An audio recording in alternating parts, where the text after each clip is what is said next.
heula aya hiji jelema digawe di kuburan, tukang nyapuan kuburan. Kabelah dieuna kurang duit, kurang bayaran, akhirna manehanana terus osok ngagali kuburan, dicokot boehna, dijual, nyaman dah heula tah mah. Asal aya nu maot digali, diala boehna dijual. Zaman dah heula kuari mah tuh. Oh lu kitu moal aya. Aku lantaran gugus terkenalna ayalah hiji hakim bebeja ka eta jelema adi ceng. Kunaon Pak Hakim? Asana bapak ieu moal kebal deui pae. Ju eta boeh sabaraha duit osokna ai dijual. Gitu kumaha boehna ceknya. Lamun boehna mahal bagus atuh mahal, lamun boehna jore atuh murah. Nupang mahalna sabaraha duit. Ya gitulah cek mana bangsa 50 dinar. Nah ieu mah dibere bae ku wali. Engke bapak mun maot ulah digalinya. Diheulakeun. Oh. Geus atuh geus. Kasimpulan 2 poe kemudian paeh eta si hakim. Artinya ada tukang ngurus kuburan ieu terus gali. Menang sapoe cekna hok amat. Lamun teu digali hok amat. Ah, gali bae cek. Warahmatullahi wabarakatuh.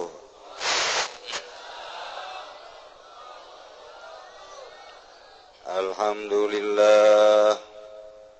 Wassalatu wassalamu ala Rasulillah wa ala alihi wa sahbihi wa mawala amma ba'du. Faqala Allah ta'ala fil Qur'anil Karim wa huwa asdaqul qailin. A'udzu billahi minasy syaithanir rajim. Wa dzakir fa inna dzikra tanfa'ul mu'minin. Al-ayat. Para jamaah kaum muslimin wal muslimat rahimakumullah. Sabada muji ka Gusti Allah nu Maha Suci, sholawat ka Kangjeng Nabi, katut ka para keluargana oge ka para sahabat-sahabatna, oge ka para pengikutna. Alhamdulillahirabbil alamin. Berkat dibere umur panjang ku Gusti Allah, sabada tapa sabulan ngalintuhan.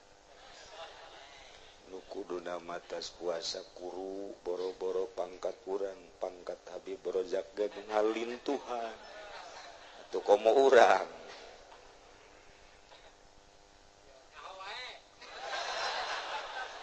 Alhamdulillahirabbil alamin. Nu jelas dibere nikmat ku panasna cuaca, tambah loba nginum, tambah loba dahar.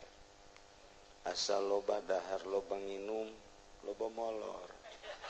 Asal loba molor atuh bodoh. Jelema mah lantaran iraha berpikirna. Saeutik mengenai tentang Habib nu aya di belah kencaeun kaula nu di katuhuma teh diitibar.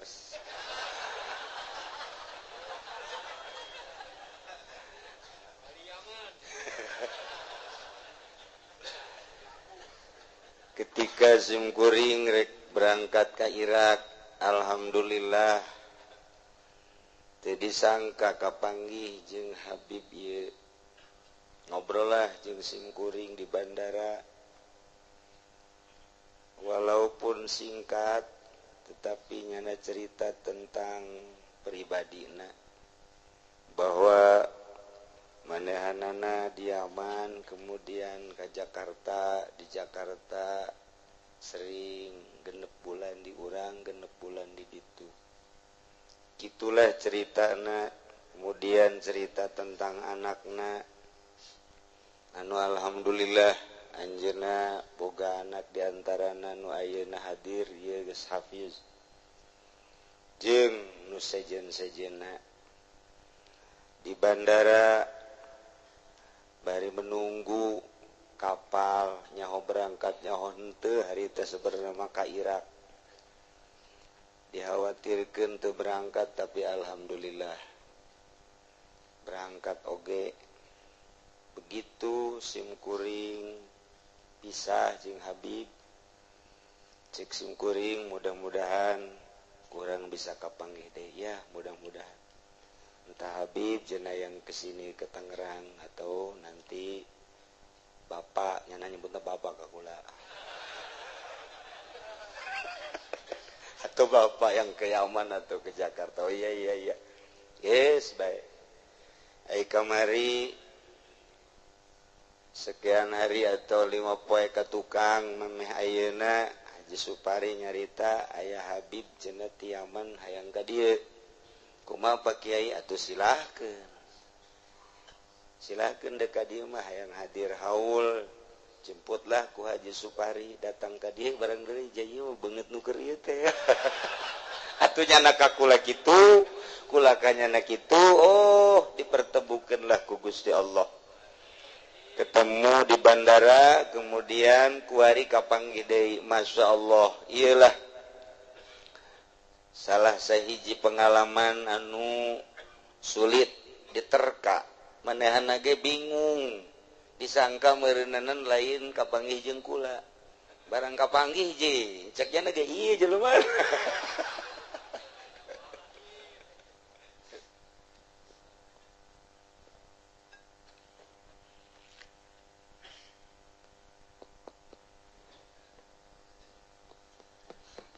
Jadi teu disangka lamun Allah hendak mempertemukan mah gampang, sangat gampang. Tapi sanajan direncanakan lamun ku Allah teu diketemukan atuh sulit. Aya jelema rencana hayang nyandung, ai ku Allah teu dicandungkeun atuh hese bae. Teu direncana, tetapi kiai ti panggang nyandung bae. Sakedeung tapi jahajuna kolot ngamuk. Can boga elmuna. Kadua tiki soleh ge mabur, ati ge sarua bae. Kula ge atuh can pernah deui deuk mere elmuna hese kanyana, ja can pernah nyandung. Tapi nu di imah mah jaga ngomong bae eta.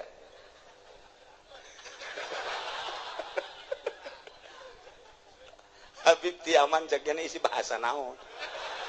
Atuh kumaha aing bae atuh.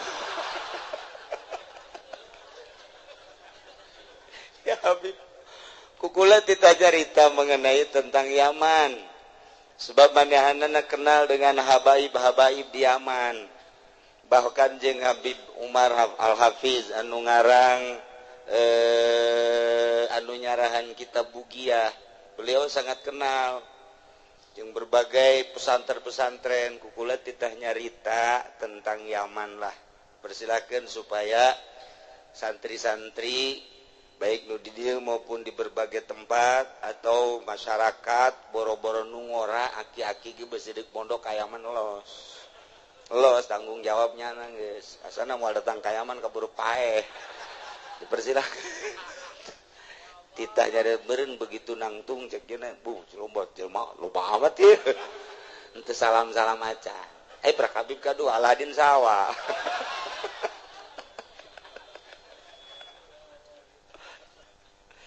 Nah iyalah alhamdulillahirabbil alamin malam ieu urang sakumaha biasa ge 11 tahun selalu kumpul di dieu dalam rangka mengenang aya anda tercinta, dorong doa ngabesu ka anjeunna khususna oge ka masyayikh di antarana atuh Kiai Prawira, Kiai Kitu Muhyiddin, kemudian Kiai Titanjakan, kemudian Kiai guru-guru na terus na ieu jeung Kitu Tidoyong, kemudian Ti Ledug turunan-turunan di dieu.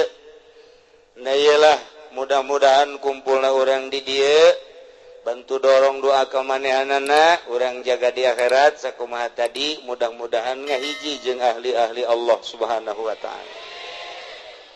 Eueun rek dicaritakeun dina malam ieu mah geus cukup lantaran maca sholawat geus tadi di Habib Rozak ngeunah teu ngeunah kapaksa geus kitu bae tambah pokona mah.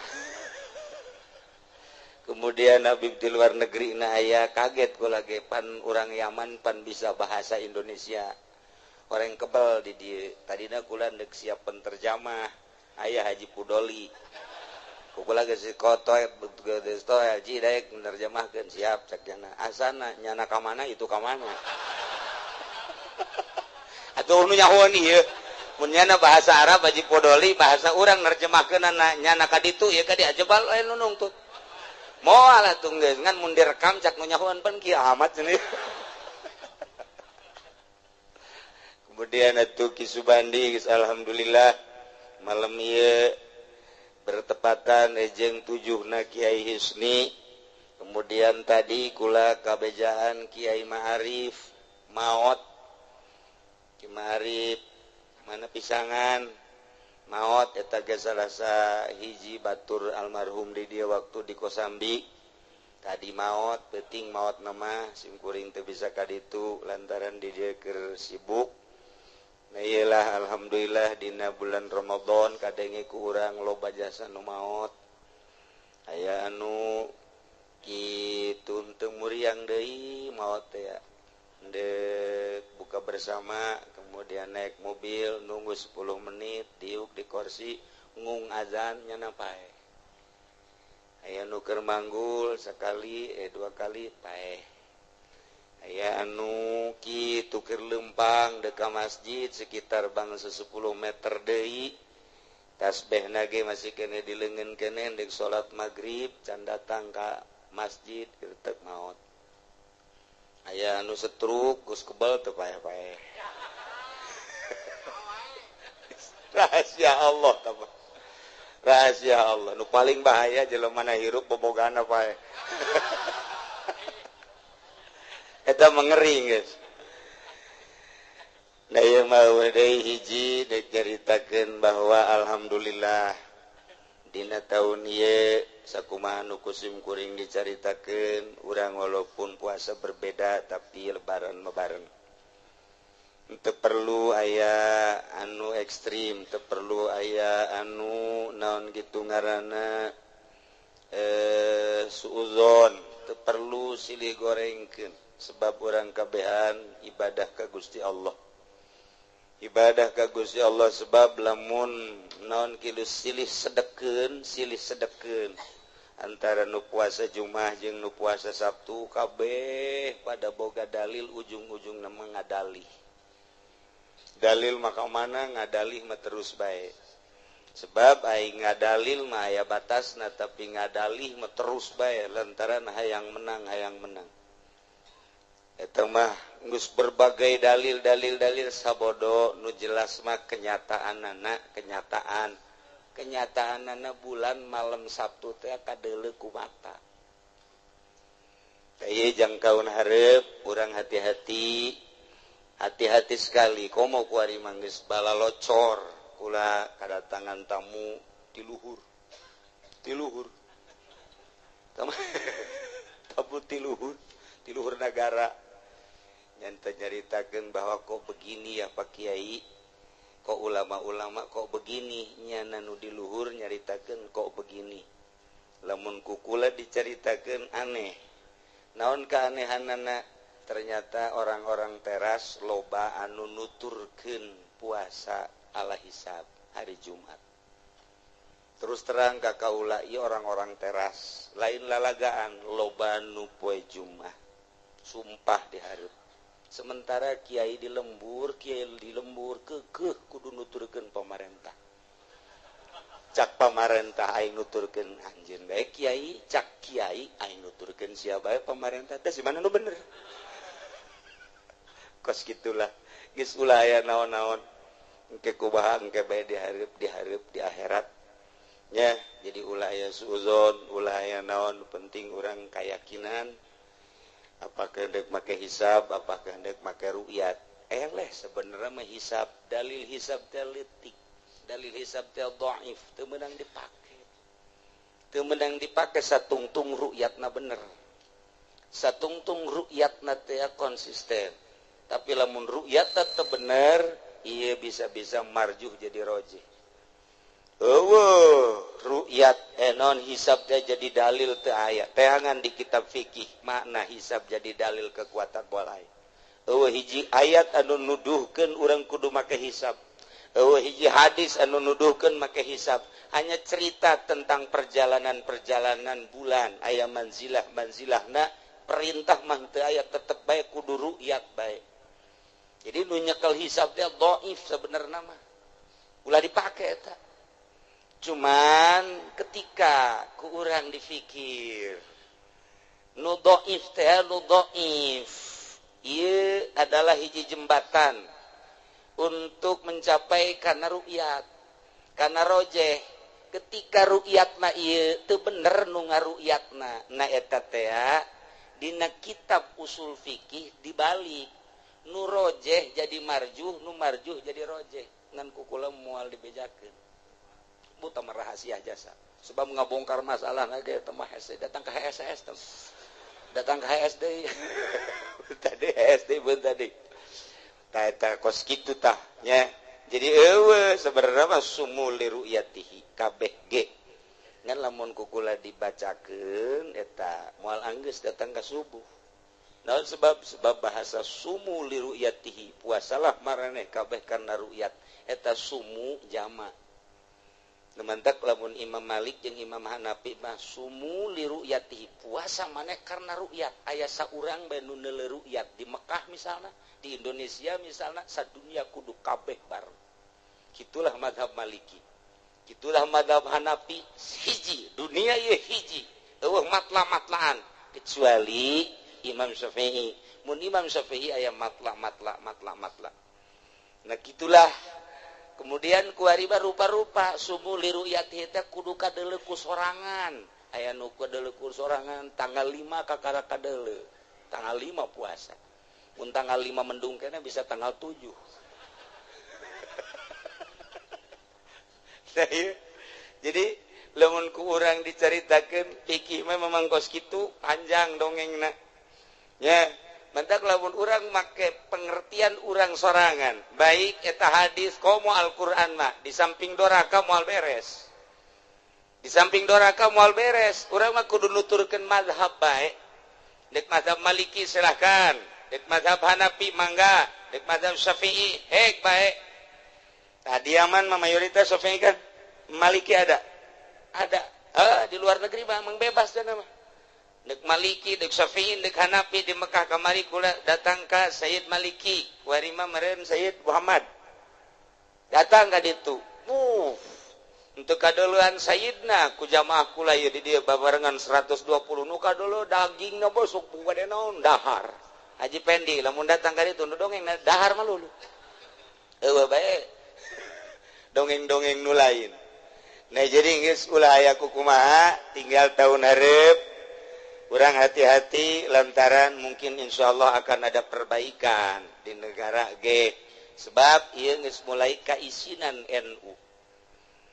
NU mendampingi pemerintah ingin didampingi ku NU geus mulai bocor ku ari isin nu sabenerna mah geus rada aya kaisinan mendak urang sebagai umat Islam anu urang teh henteu bisa kaluar ti NU sabenerna mah cuman NU na kos kitu tah NU na kos kitu nah urang isin disebut Muhammadiyah aja lain disebut NU atau NU na teu bener tungtuna maca kisubah di aing mah lain Muhammadiyah lain NU lain aing mah aing bes ya sia tapi wayah NU nurunkeun duit mah menta bae eta teu beres kos kitu doang teh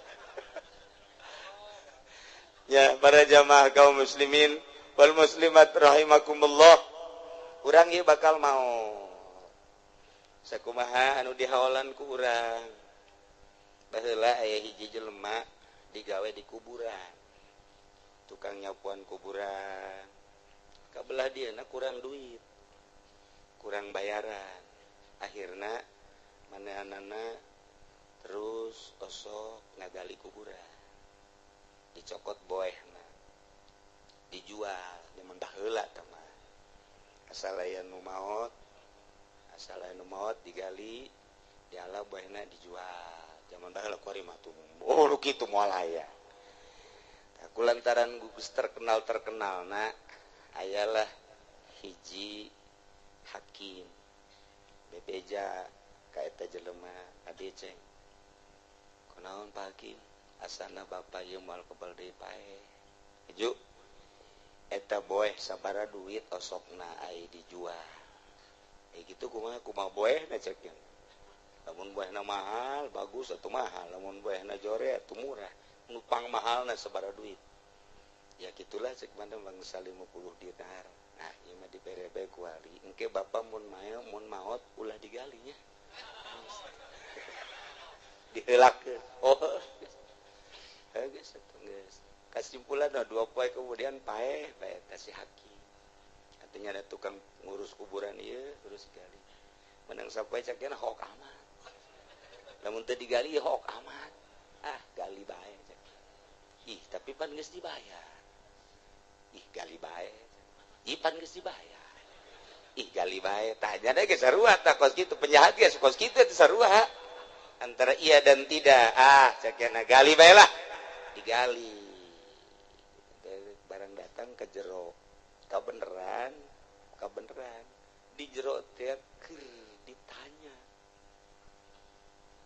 mah eta keur ditanya cakna aja mah keur ditanya ieu mah aya 2 malaikat coba cak nu saurang ambean tah sukuna diambean bagus cenah ieu mah dosaan coba ambean leungeunna diambean leungeunna dosaan cenah bagus coba ambean mata amatana coba ambean ceuli nu katuhu bagus coba nu kenca tah nu ieu nu kenca ieu cenah ieu rada jore ieu nu kenca ieu cek dosa urang teh ieu panyakit naon ieu cenah nu kenca ieu bisa jadi jore kos kieu ieu teh osok ngadengekeun sebelah pihak lamun aya pengajuan nu didengekeun sebelah pihak nu sabelah deui mah tilok diperhatikeun tah ieu nu kenca ieu nu berabe ge ieu jadi lamun aya pengajuan masalah didengekeun nu saurang nu aya kieuan doang tah nu eueuh tilok didengekeun yes cak nu saurang deui mulai kuari urang siksa malaikatna indit kemudian disiksa keluar seuneu ngajerejes bae tata bae di urang mah lain seuneu nu kaluar diceulit teh apaan ieu mah seuneu ieu mah seuneu ngogedean gede buat bae kena matanya na buta nyada balik ka imah cek pemajikanna ka kunaon buta emang kunaon hakim teh anu amanat ulah digali tuh cek pemajikanna nu mantak ge ulah sok naon kitu ngaranna ngarumpak janji eta pan geus dibayar kok make digali keneh bae tah eta mak teh kos kitu kata dicarekan ku pemajikanna terus bae buta matana buta terus bae buta nyana terus ibadah ka Gusti Allah nobatan pagaweannyana tobat terus geus luar biasa naon nu aya kumanehanana geus dipiceunan dosa-dosa nu baheula teh terus diistighfaran tapi tetep bae cak cenah ieu dosa masih keneh asa ngagamblok keneh bae bebeja ka kiai coba kiai kula boga pagawean kos kitu tah coba tuduhkeun coba kula ieu supaya mantep ibadah ka Gusti Allah kiai na ge teu bisa nuduhkeun coba cak kiai nu eta ka kiai nu itu tuh dibejakeun ka kiai nu itu ge teu bisa nuduhkeun coba cak kiai nu itu tuh ka kiai itu mah rada deres nya mah disogok kan teu peti gede datang ka kiai itu pagun geus sababaraha kiai cak nya kok kiai ge horeng ja teu bisaeun ibadah kula mah ieu hayang bisa ibadah hayang nikmat ibadah sakumaha cek para kiai sufi cenah ketika nyebut Allah teh ngageter hate ketika maca zikir teh nikmat ketika salat teh lupa daratan komo ngadenge dijazab majdzub pikiran teh ditarik ku Gusti Allah bae dedeulean kana dunya bae dedengean kana dunya bae cecekelan kana dunya hiji be Allah tak kuring teh hayang kos kitu coba pangnuduhkeun aya kiai nyelepe be handapeun gunung ye dituduhkeun teh coba sugan ka dieu ye datang manehna ka dinya assalamualaikum waalaikumsalam aya naon kula ieu boga pagawean sakumaha tadi kemudian ieu buta kumaha dicaritakeun model tadi tah kula mendek guguru geus puguh buta kuari mandek ditinggalkeun dunia dek ditinggalkeun pamajikan geus bungeun ka kula dek ditinggalkeun bae kula mah geus hayang ibadah bae cek manehna lamun kos kieu masalah ya dituduhkeun ku nyana mulai dibejaan ieu mah awak aya awak mah kan sakadar dahar jeung inum sare jeung jimat di jero awak aya ruhani beda kahayang awak jeung ruhani aya awak mah beukina dahar beukina nginum sare jeung jimat aya ruhani mah beukina babacaan maca Quran ruhani mah beukina zikir maca sholawat eta ruhani cenah malah lamun geus luhur jasa mah geus lain babacaan ruhani ge hiji we ngan sakadar ka Allah engke maka dituna ge geus teu hayang nyebut Allah Allah acan lantaran asa ngahiji jeung Gusti Allah cek tah kula hayang kos kitu sok mulai dimulaian ku nyana ibadah lantaran aya guruna ngerenyet nikmat cek nyana ibadah hayang ngabejakeun ka batur ternyata horenganan salat eta nikmat jasa urang mah mun nyaritakeun salat nikmat can kapanggih hese jasa hese urang mah mun nyaritakeun zikir ngeunaheun teh aja can nyorang hese luar biasa nyana hayang ngabejakeun laranganana hiji cak guruna cengnya hiji be ulah resep dunia hiji be geus aceng kuari mah sanajan can pati lulus kabelah ditu mah panjang keneh cek nyana ieu lalakonna bari leumpang bae aceng baheula pernah masanten pernah di mana Panggang aceng magahan ngaji we nya akhirna manehna magahan ngaji nyieun pondok dikersakeun ku Gusti Allah begitu tobat geus ruhanina muncilak basirohna beuntak ieu mata cager bray alhamdulillah cak kana mata cager mulai kuari magahan ngaji terus boga santri dengan penuh keikhlasan nikmat jasa luar biasa jol bae di nagara eta aya pemilihan bupati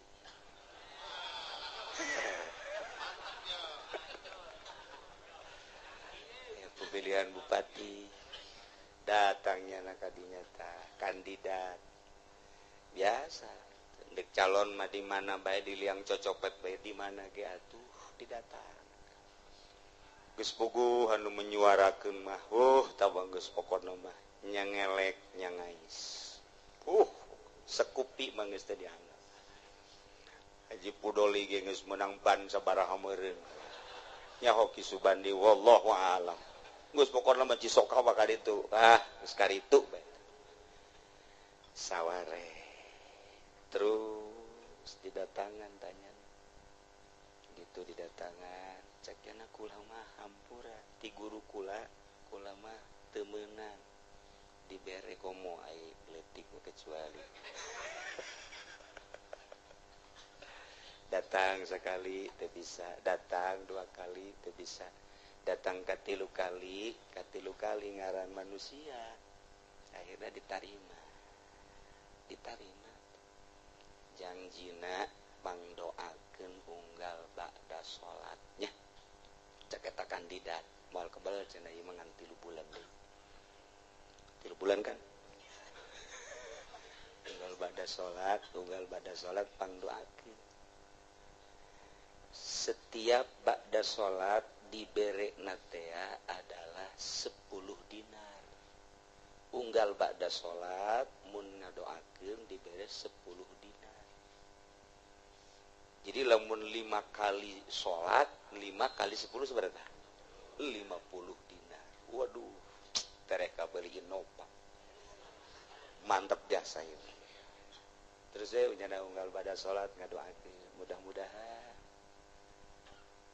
si anu menang. Mau dibejakeun lah. 5 dinar. Asar 5 dinar, maghrib 5 dinar, beres. Tuh masalah, santri stabil. Terus hiji mangsa salat subuh kaberangan. Jam 7.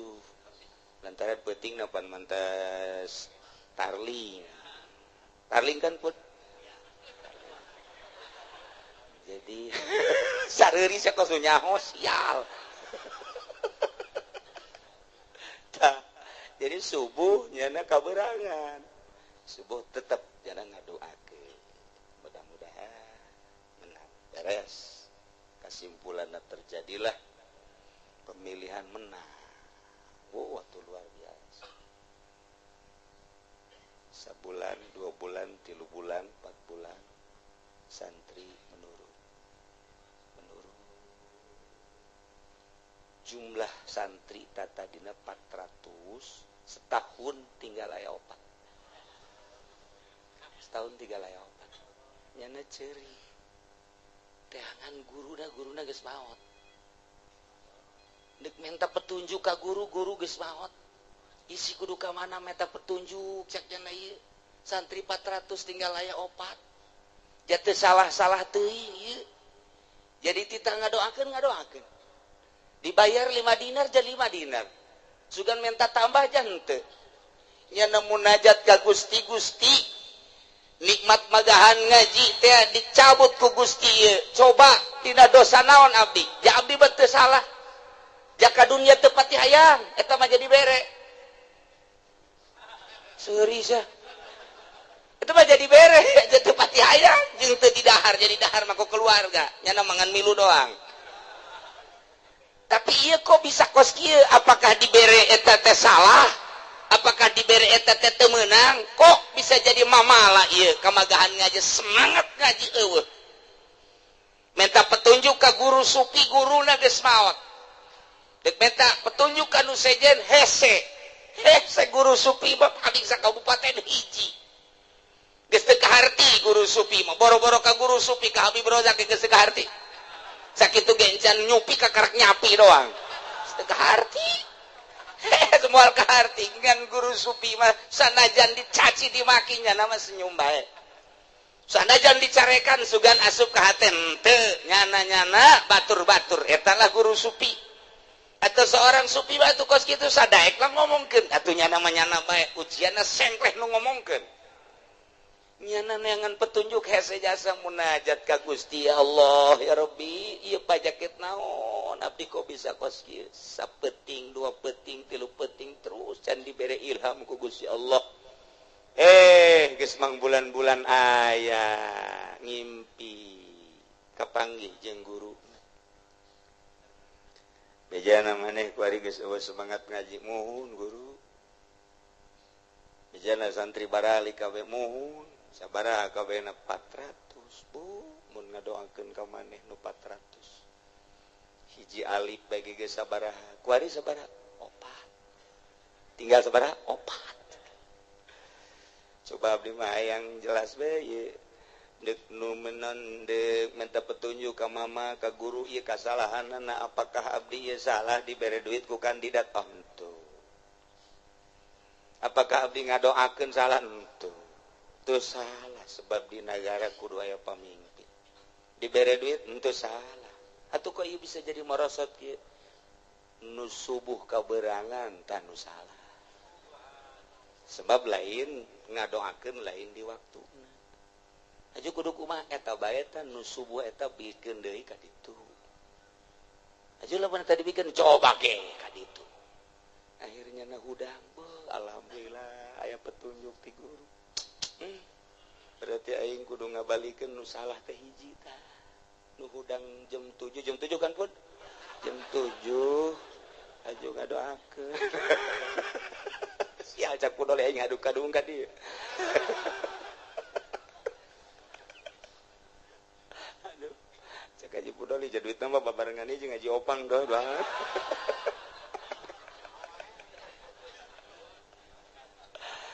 ya Allah cak Haji Opang mah dibere ieu masalah teh nyaho urusanana teh ngan dibere doang ngan mun eueuh nanyakeun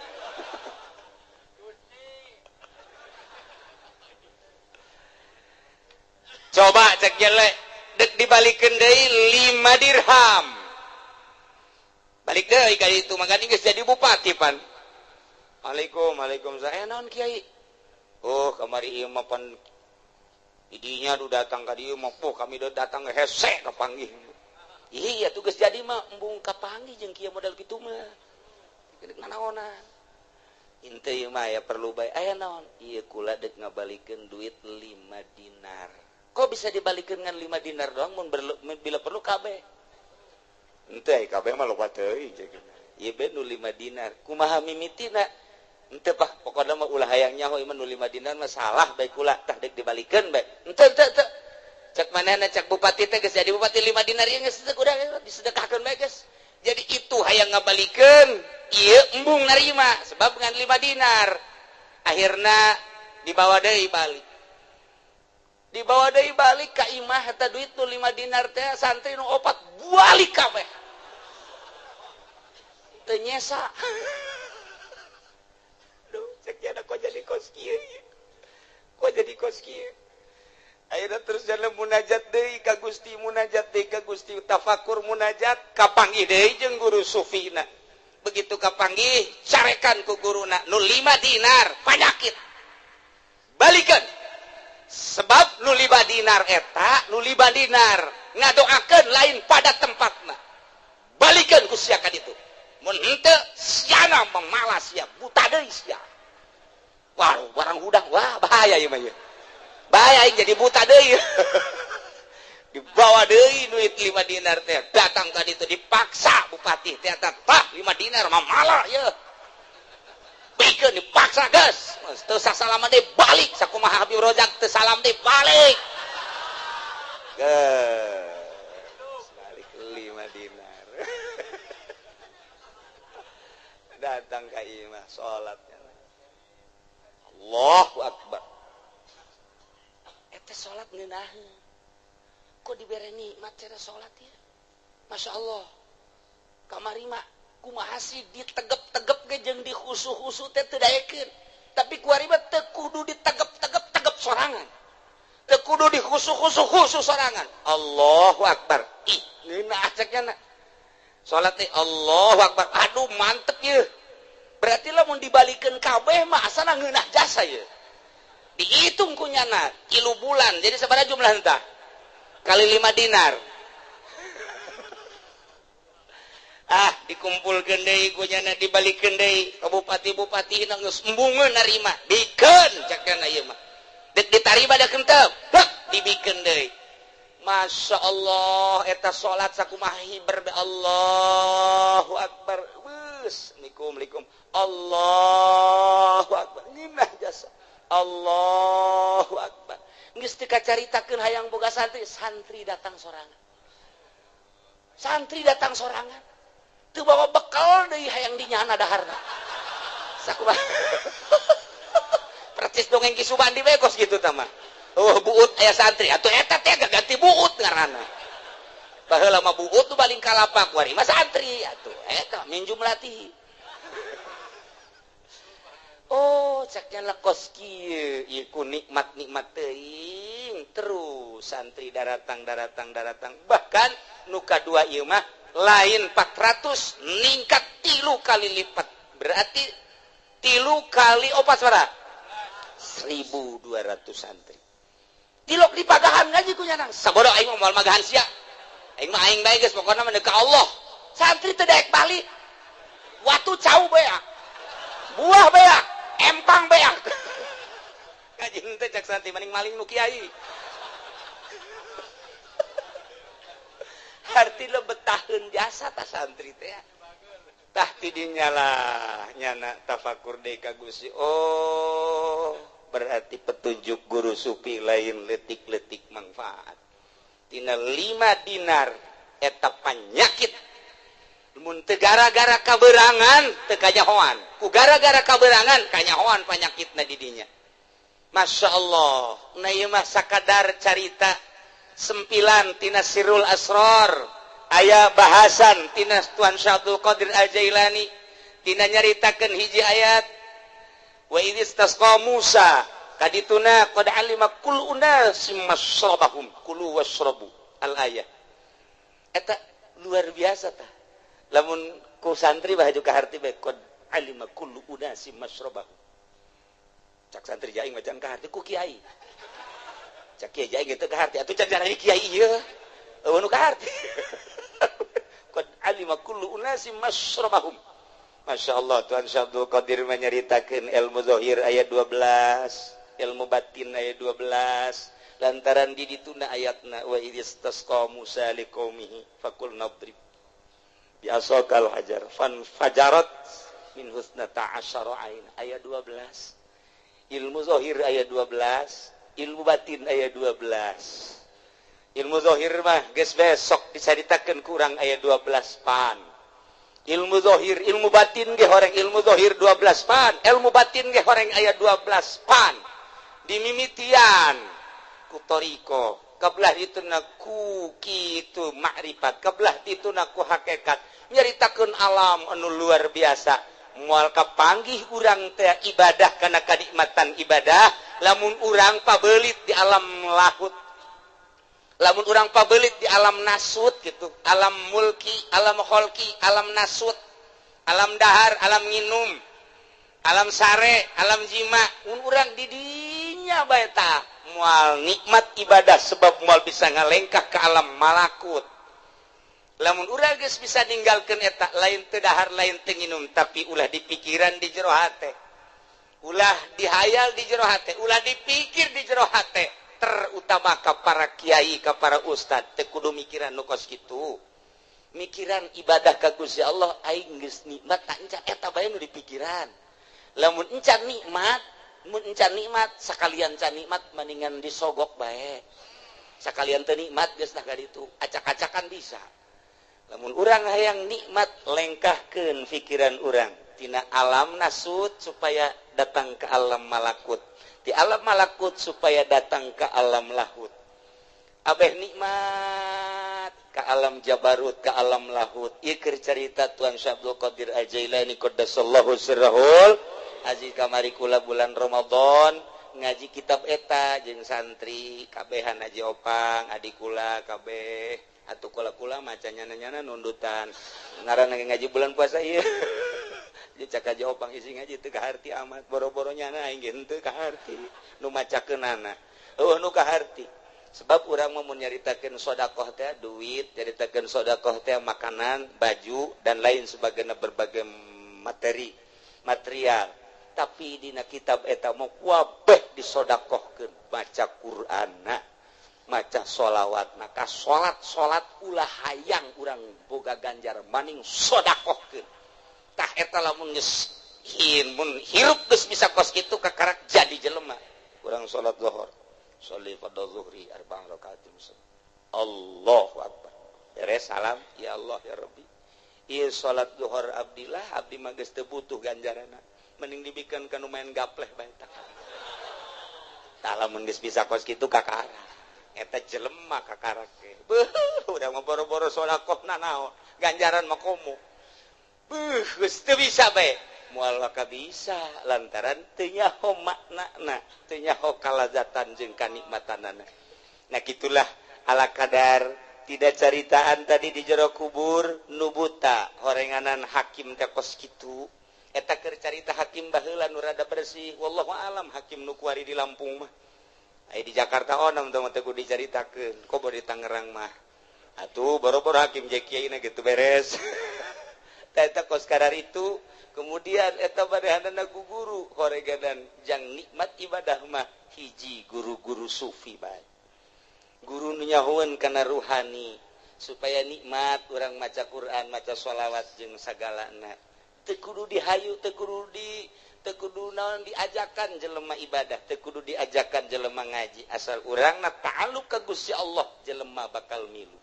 kitulah tanda jelema anu berguru sufi nah iyalah sekelumit supaya jadi itibar di akhir zaman urang sakit geus hararesena sing hade jasa eta mandek dibere mah dibere be asa ulah kaberangan be nyaputnya eta panyakit manu kaberangan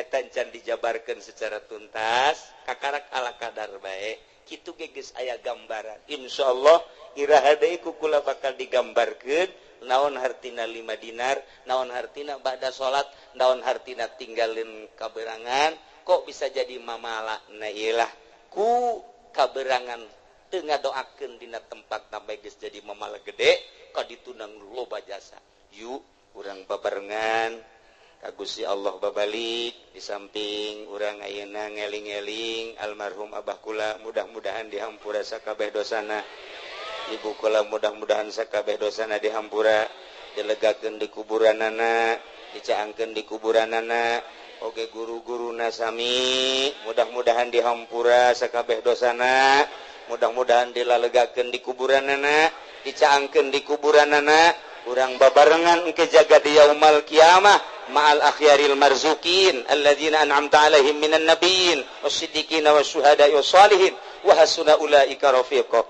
Terakhir informasi ngaji minggu katilu minggu kahiji lebaran minggu kedua tadi minggu katilu minggu isuk jadi minggu isuk orang mulai ngaji henteu ngajakan ngabejaan doang jangan nanyakeun mah kieu minggu isuk gajinya eta tilok ngaji nu nanyakeun teh teu ngaji sekadar informasi unggulnya ya guys alhamdulillah orang babarengan jeung Habib Rozak babarengan jeung Haji Babu Habib Abu Bakar babarengan jeung putrana jeung aya keneh di luar habaib banyak di sini Bib dari Palembang yang suka ikut ngaji di sini banyak ya Habib muda sekarang juga banyak dari pagi aja tadi Habib wallahu alam saya enggak hitung-hitung banyak lah pokoknya mah ikut apa namanya yang hadir nah iyalah para kiai juga di sini banyak Bib insyaallah dan alhamdulillah kiainya nggak mau disogok kalau kecil kalau besar mah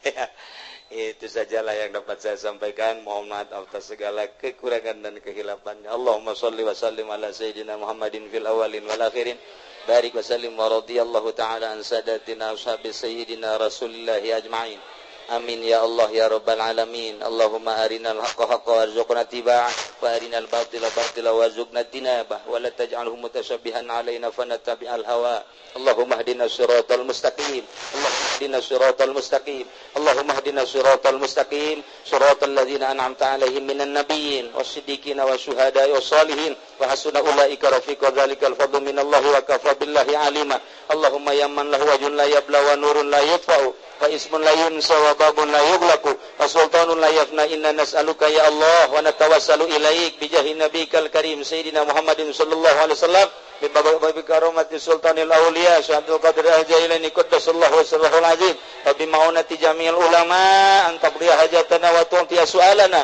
an taqdiya hajatana wa tu'ti su'alana an taqdiya hajatana wa tu'ti su'alana min hawaiji dunya wal akhirah rabbana taqabbal minna innaka antas samiul alim wa tub alaina innaka antat tawwabur rahim rabbana atina fid dunya hasanah wa fil akhirati hasanah wa qina adzabannar wa shalli wa sallim ala jami'il anbiya'i wal mursalin walhamdulillahi rabbil kudu sasalaman dipersilahkeun geus jadiakeun di ditunya sok disperizak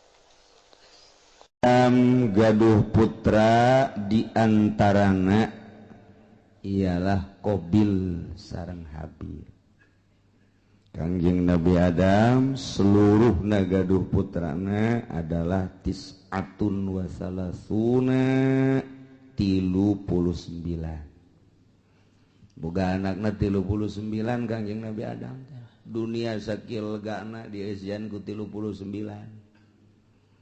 sedengkeun ablag-ablagan sepi meureun dunia eta kakarak Kangjeng Nabi Adam Siti Hawa haju anakan ngan ari Qabil mah Qabil eta cak sariwayat mah lahirna di sorga Ari Habil mah lahirna di dunia di dia di bumi.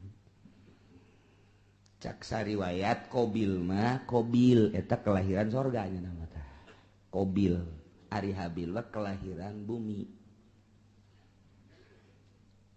Supaya rada cepet Gusti Allah teh ngalobakeun makhluk maka ngalahirna ieu Siti Hawa sakali lahir sajodo dua lalaki awewe lalaki awe kitu bae tah sajodo tah kabeneran Qabil mah ngajodona ieu jeung hiji awewe nu ngaran Iqlima gelis. Ai Habil sajodona jeung Labuda rada kurang gelis. Modal berbes lah gitu. Rada kurang gelis. Sedangkan instruksi ti Gusti Allah kawin teh silang. Disilang kawina lamun tadi Qabil ngadulurna ieu adalah jeung Iklima tah si Iklima anak kudu kawina jeung Habil anu tadi kaluarna ngajodona teh jeung Labuda tah Labuda kawina teh jeung Qabil jadi disilang-silang anu pertama lalaki awewe nu kadua lalaki awewe tah lalaki nu kadua kawin ka awewe nu pertama lalaki nu pertama kawin ka awe nu kadua kitu bae tah silang ulah dikawin kudu babarengan jeung ngalahirna harita jadi teu meunang bareng jeung kembaranana eta lah hukum di zaman Kangjeng Nabi Adam alaihis kawin dipersilakeun geus aya instruksi kawin cuman instruksi hukumna kudu disilang teu meunang jeung kembaranana eta hukum mulai tadi dijata. Lantaran begitu diinstruksikan kawin umur kakarak 20 tahunan kabeh ge. Instruksi ti Gusti Allah kawin seperti eta sak ti Qabil kakakna ngeunah bae sia Habil dikawinkeun ka kembaran aing geulis ka mapan ayeuna si bayi. Kawin ka kembaran sia ieu dideuleu atuh kulit ya berebes lah. Cak kurang berebes emang ulu geulis gitu di berebes tah eta kos kitu tah jadi kurang naon gitu amperna kurang naik Qabil jol we iblis datang ka jero hatena mulai ta iblis ge pan diusir di sorga leuwih ti heula pan iblis wah ini cak iblis makanan gua asup ka jero hatena bil siapa pan kelahiran sorga sarua jeung aing mulia orang itu Habil onam kelahiran bumi India orang mah lain deui mulia tuh nu mulia ulah sok kawin kanu jore penghinaan engke nu timbul tetep mulia mah kudu kanu geulis bae mun kawin kanu jore mana teuing engke jelema jeung ke kadituna anak incu oh Qabil mah kawinna kanu jore tah eta kan isin tabil cak juri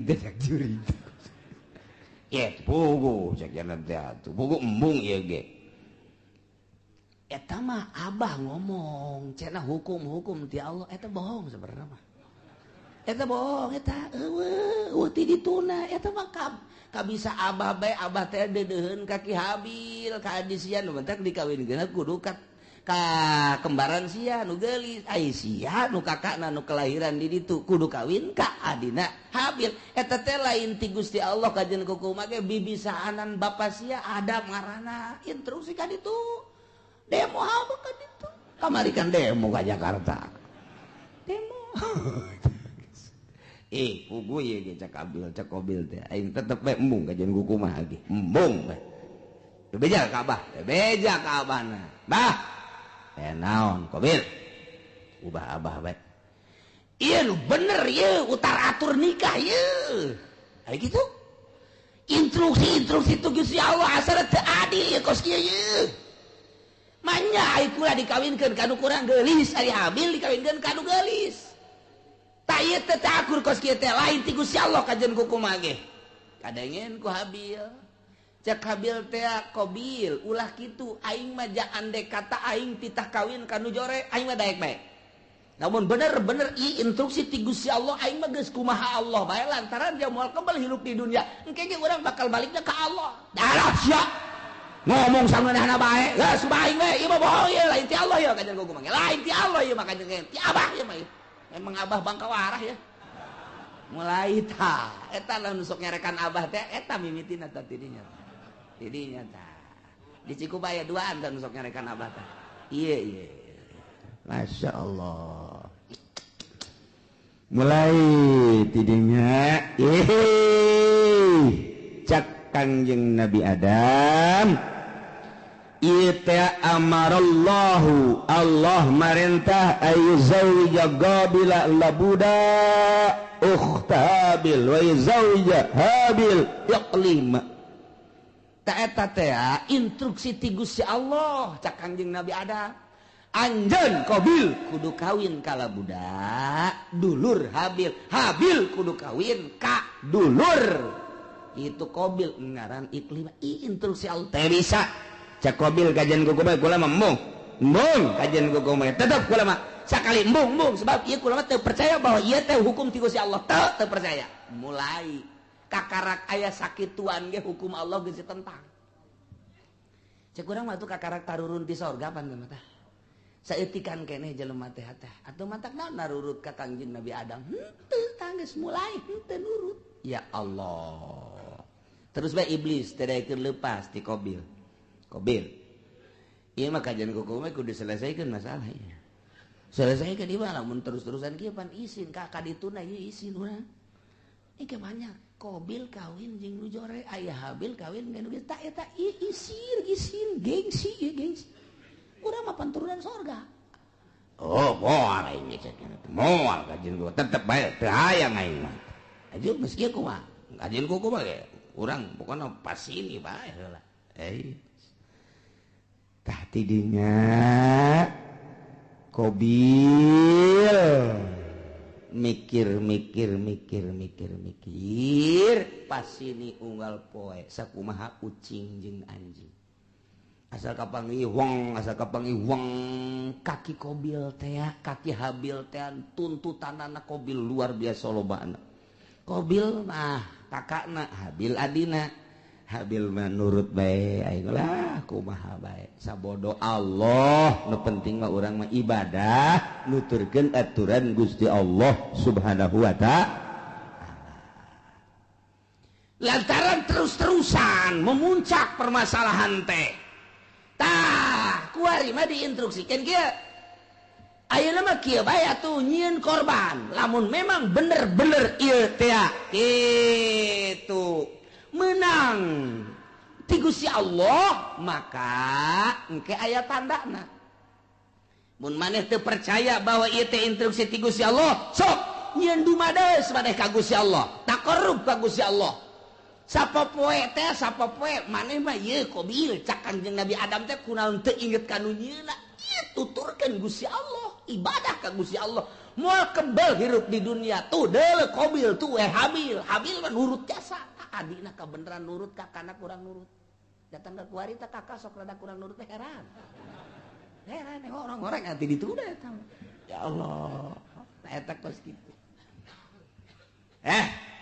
nyieun korban kuari mah nyieun korban naon nu dikorbankeun ku maneh Qabil ulama supaya Gusti Allah narima ka kula de korban lantaran kula mah petani hasil tani bae ayo gerak kumpulkeun maneh Habil naon kula mah lantaran pangangon embe kibas kula mah cirina naon cak Qabil ieu bahwa korban ditarima ku Gusti Allah jeung teu ditarimana engke cak Kangjeng Nabi Adam lamun ditarima bakal turun langsung ti langit seuneu set engke ngalahap anu ditarima mun anu maneh Qabil ditarima beak engke garing dihakan seuneu diletab seuneu lamun nu ieu anu diterima nu kono Habil nu embe beak poseuni kitu bae oke ceknya jadi guys ya dikumpulkan punya harta-harta hasil tatanian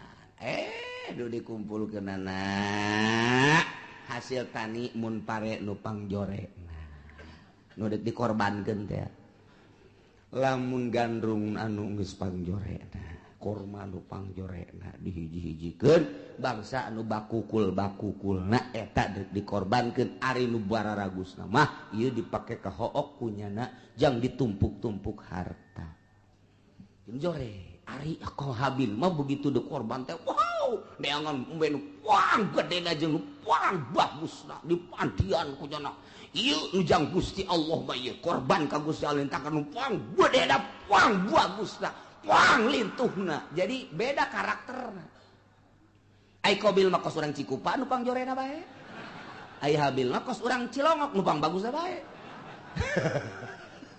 sia cek urang Cikupa tak eta kos kitu kayana teden bek teu kebal langsung turun seuneu tet neong itu turun seuneu cak Qabil pasti nu aing nu dilentab ka jeung ku komaha ge pasti nu aing mun aing nu dilentab berarti aing kawin jeung nu gelis mun aing kitu dilentab berarti ieu teu beres urusan ieu turun seuneu ka dieu ka ditu aing nu dilentab embe plek seret bawa ka luhur teh aya tinggal ieu bae tah korban Qabil hasil tatangin hasil tani nu jarore teh teu dilentab ku seun tuh cak Kangjeng Nabi Adam nu ditarima nu mana nu ditarima nu mana tah cicing bae Qabil teh gas udah loba omong cak Qabil teh abah gua ari cenah rencana ka Mekah mah eger ka Mekah ka ditu atuh eta ka anak ka kolot kos kitu eta eger ka Mekah mah isi rek naon tuh di dieu mana naon kula mah padahal boga rencana abah ka Mekah adi dibunuh sia ku aing jadi aya abah aya keneh mah embungeun nya ge rada kagokeun kira ka Mekah ditungguan nya nungguan abah na ka Mekah tah sekian bulan berangkat Kangjeng Nabi Adam ieu adalah ka Mekah Qabil tenang geus eueuh sasaha ngan jeung Habil doang berikut dulur-dulurna jadinya lah mulai nyana dendam kesumat hasud anu luar biasa di jero hatena hayang ngabunuh Habil ieulah cerita eta dicaritakeun ku Gusti Allah dibejakeun ka Kangjeng Nabi urang Kangjeng Nabi Muhammad sallallahu alaihi wasallam naon ieu nu matak dibejakeun tah kamari Yahudi kamari musyrikin munafik teu percaya ka Kangjeng Nabi ulah kaget Muhammad munafik teu iman ka anjeun musyrikin musuhan ka anjeun kapirin ngamusuhan ka anjeun cikene nu kamari dicaritakeun teh ngamusuhan ka anjeun horenganan baheula ge takarak ge turun ti sorga ka dunya ieu anak incu Kangjeng Nabi Adam anakna sorangan Qabil geus boleh teu percaya ka Kangjeng Nabi Adam geus teu iman ka Gusti Allah malah ngabunuh adina nu ngaran Habil dicaritakeun ka Kangjeng Nabi abeh Kangjeng Nabi ieu tenang tentrem adem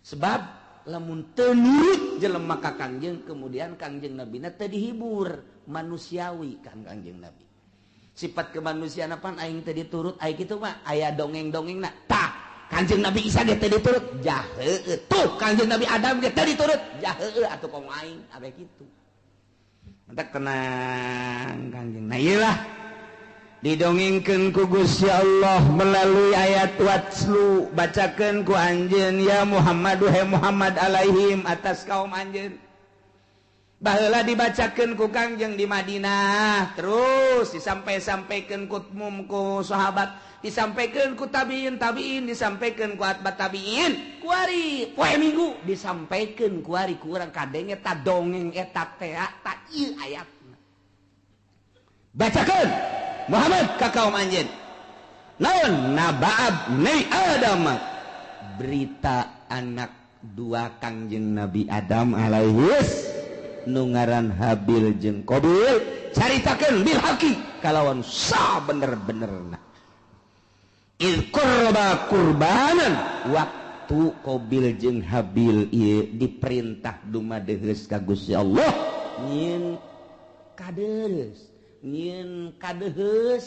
nyin takrub melalui kurban ilallahi ka Gusti Allah nu dilaksanakeun ku Habil makibas Qabil mah hasil tani yakni zar'u patukubila min ahadihima ditarima na ti salah sahijina hungkul nyaeta nu ditarima nu Habil ari nu Qabil mah teu ditarima walam yutaqabbal minal akhar kasimpulanana korban Habil mah diterima cirina dilahap seuneu Qabil mah teu ditarima cirina aya bae di dinya teu robah-robah ti dinya lah mulai Qabil bendu ka Habil nyimpen di jero hatena hasud anu luar biasa nungguan Kangjeng Nabi Adam munggah haji teu Kangjeng Nabi Adam munggah haji ngaharep Qabil ka Habil abah geus eueuh emak geus eueuh tinggal nyana bae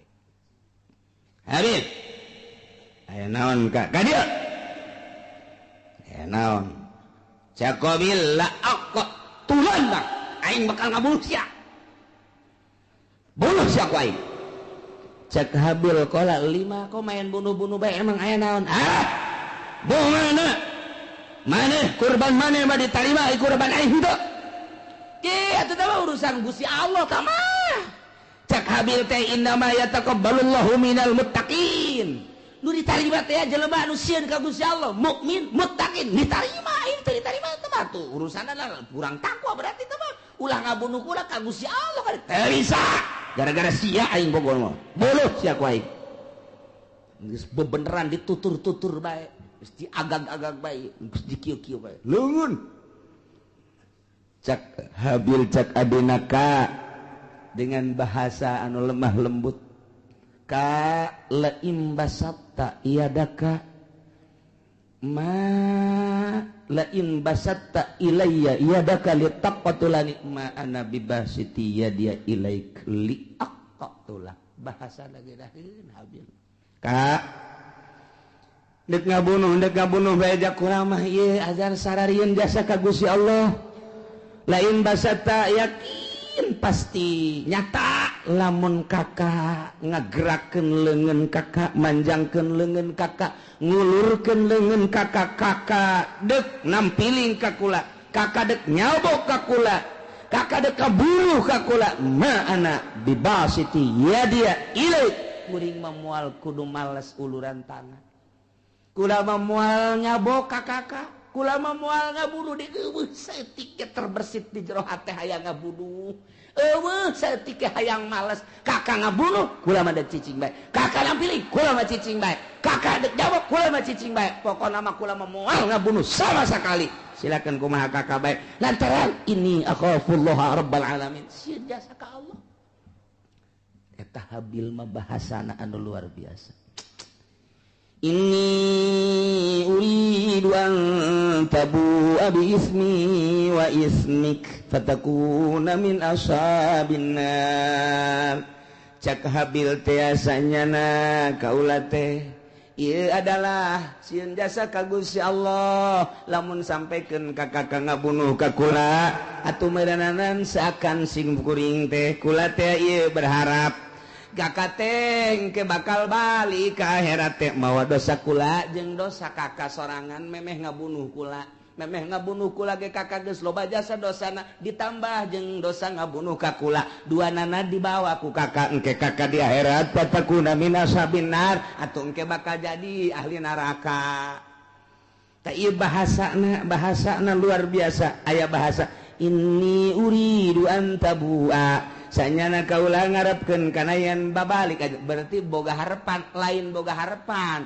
lantaran eueuh maksud males ngabunuh seakan kos nu mengharap nyana teh dibunuh lain mengharap dibunuh urusan dibunuh mah mangga kumaha kakak ngan kula henteu ngamaksud dek ngabunuh lantaran Kangjeng Nabi ge al-qatil wal maqtul finnar.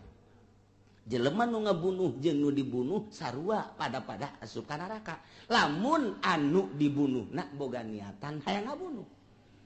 Mantak cak Kangjeng Nabi teh al-qatil wal maqtul finnar. Nu ngabunuh jeung nu dibunuh asup ka neraka.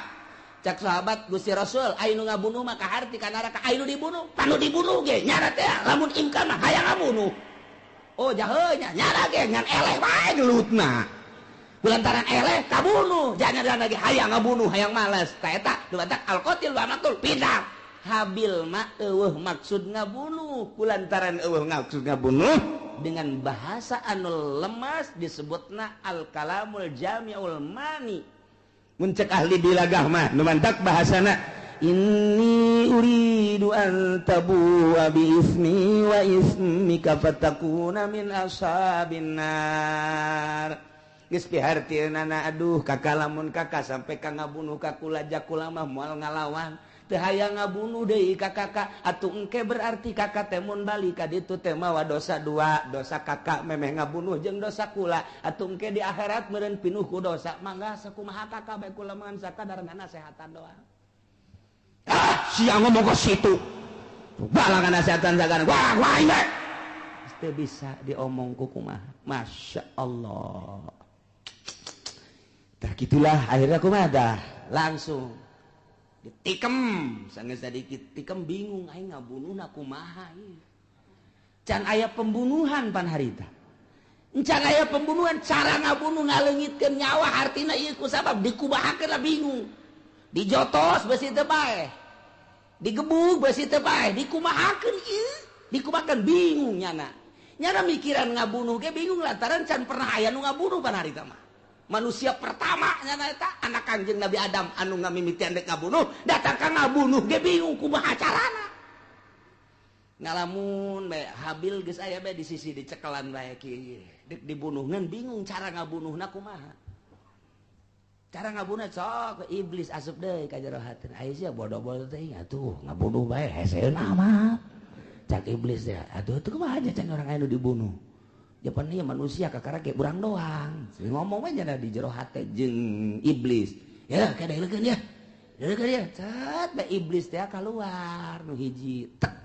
Kahareup ngarupa nya jeung iblis tu saja gelut dia bareng gelut nu hiji dicekel tek dikahadapkeun terus jokot batu digebukeun buak kana huluna. Hai. Oh tak kitu ngabunuh mata.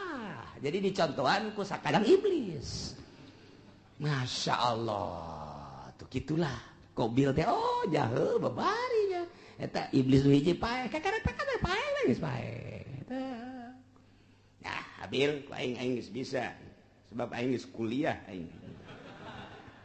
ngabunuh aing geus bisa saja kuliah ngabunuh nangis aya dosen iblis langsung bae nurutan iblis jadi diperagakeun ku iblis cara ngabunuhna mantak cekel tujahkeun langsung kliak nyokot batu nu gede diangkat ku Qabil gejretkeun kana huluna gujret gitu syariat Masya Allah gitulah bakal jadi ahli neraka wa zalika jazaa'ul zalimin nyana jadi ahli neraka babalas jelema nu zalimah tidinya lantaran keheul jeung keukeuh bae hayang ngabunuh fatawaat maka ngagoda zayanat ngahiasi lahu ka Qabil nafsahu kana nafsu naqatlahi kana ngabunuh dulurna nu ngaran Habil diperagakeun ku iblis faqatalahu maka dibunuhlah ku Qabil Habil dengan cara diperagakeun kos sakumaha iblis fa'asbaha minal khasirin barang geus bae ngalangsa lantaran iblis kalaluar tina hatena ditinggalkeun kabur malah kadenge kaburna ge hayu sia cilaka Qabil cak iblis kan cilaka sia Qabil cak iblis aing geus teu tanggung jawab aing ge ieu doraka setik di sorga turun ke handap baheula kalantaran teu percaya ke Adam aing dilanat ku Gusti Allah sia ku ari termasuk laknatan Allah aing teu tanggung jawab kumaha sia bae kobil ceurik di dinya kadung ditangkep ku nyana aduh hadi can nyana ditangkep ku nyana masyaallah ieu aya ku kieu-kieu teuing ditangkep ku nyana bari ceurik nyaah jeung deudeuh diciuman geus payat kakak kudu kumaha ieu teh kudu kumaha jelema geus Kangjeng Nabi Adam Siti Hawa ka Mekah adi-adina jararo tinggalnya na doang duaan ditangkep kunyana geus dibunuh mah lantaran iblis tak kalaluan mana teuing luar biasa sedihna Qabil harita neuk menta tulung ka mana ngan sakikituna jelema dibabawa kunyana dipapanggul kunyana ku deudeuh jeung nyaah deudeuh jeung nyaah dipanggul tok ka Masrik 60 km mamanggul bae dipanggul deui ka magrib 60 km bulak-balik lantaran deudeuh jeung nyaah masyaallah kudu dikumahakeun atuh ieu adi diciuman deui dipanggul deui dicium deui dipanggul deui dicium deui dipanggul deui eta sakitu geus luar biasa 40 poe cak sakol maki kituan bage iblis asup deui geus dibunuh mah ulah sakaduhung-kaduhung moal hirup deui kajen kumaha moal hirup deui kudu kumaha tuh ieu kalanjutanana fa ba'asallahu ghuraba wallahu a'lam